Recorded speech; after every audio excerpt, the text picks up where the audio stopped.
চাঁদাবাজি আমরা করি না, চাঁদাবাজি আমরা কাউকে করতেও দেব না।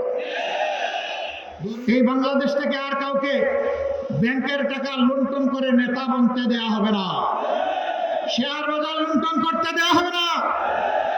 আমাদের সামনে দুইটি নির্বাচন একই দিনে হাজির, গণভোট, সাধারণ নির্বাচন। ইনশাআল্লাহ আল্লাহ আমাদেরকে হায়াত দিলে 12 তারিখ একটা নতুন বাংলাদেশের যাত্রা শুরু হবে ইনশাআল্লাহ। আমাদেরকে দফায় দফায় দুর্নীতি, চাঁদাবাজি, মামলাবাজি, দখল বাণিজ্য, ফ্যাসিবাদ এবং বিচারহীনতা উপহার দিয়েছে। এই বাংলাদেশকে পাল্টে দিয়ে ইনশাআল্লাহ আমরা নতুন বাংলাদেশ গড়তে চাই। সিলন টি রপ্তানিতে শীর্ষে। 13 তারিখে সূর্য উদিত হবে নতুন বাংলাদেশকে পিঠে নিয়ে ইনশাআল্লাহ।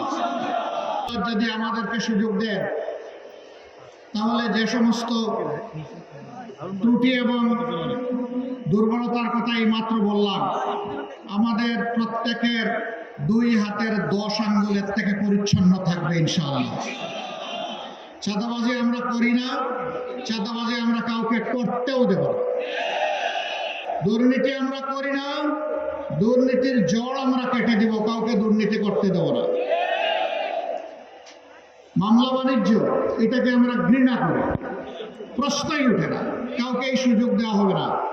বরঞ্চ অন্যায় মামলা করে কাউকে হ্যারাস করলে তাকেই শাস্তির আওতায় আনা হবে।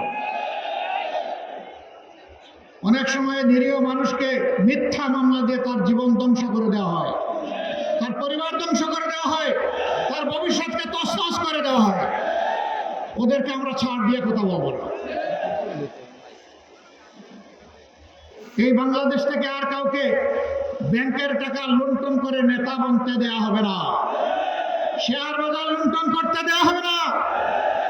প্রজেক্টগুলো থেকে চুরির ডাকাতি করে বাংলাদেশের টাকা বিদেশে পাচার করতে দেওয়া হবে না।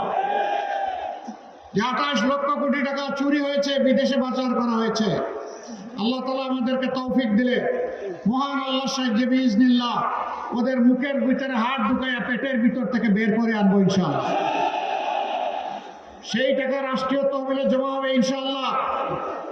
এই দিয়ে যে এলাকা যত বেশি বঞ্চিত হয়েছে, যে এলাকাকে যত বেশি নির্যাতিত করা হয়েছে, সেই এলাকা থেকে ইনশাআল্লাহ আমাদের উন্নয়নের যাত্রা শুরু হবে।